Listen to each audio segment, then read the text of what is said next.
Sorry if well, yeah, I wasn't making much sense. But basically, the general idea is that if you can make an electromagnetic field, right? So let's say you have an electromagnetic field here, and then you move it.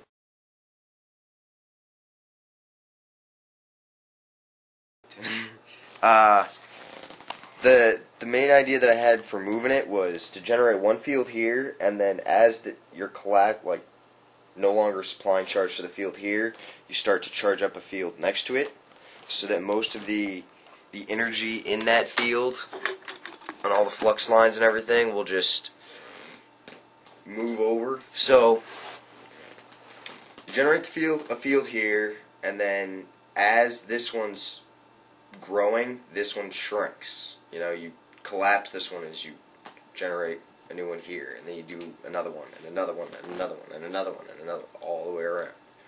And now time for some incredible computer graphics.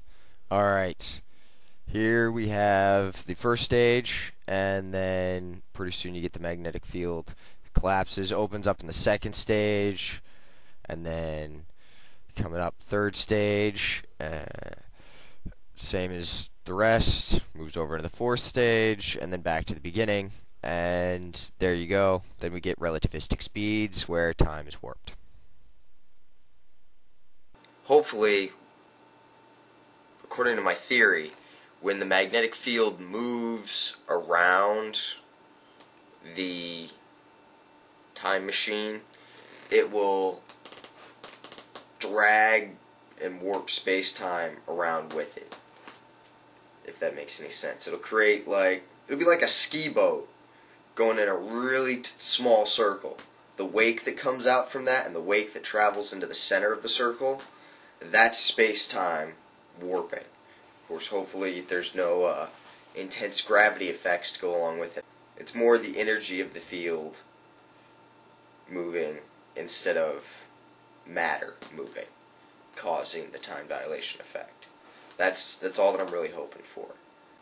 I forget the theory that I was talking about with the giant, like the name of the theory, but there was basically like a giant strings of super dense matter, basically like a neutron star, like a white dwarf, you know, just an intensely dense string of matter, and then a spaceship orbiting that would seem to be going faster than the speed of light because of how badly space-time's distorted. You know, light goes from one point to the one side, past it to the other, and it takes a certain amount of time because of space-time being warped. And if you're traveling around it, you could beat light to the other side, therefore traveling faster than light. You know? Also, recently I found out about a guy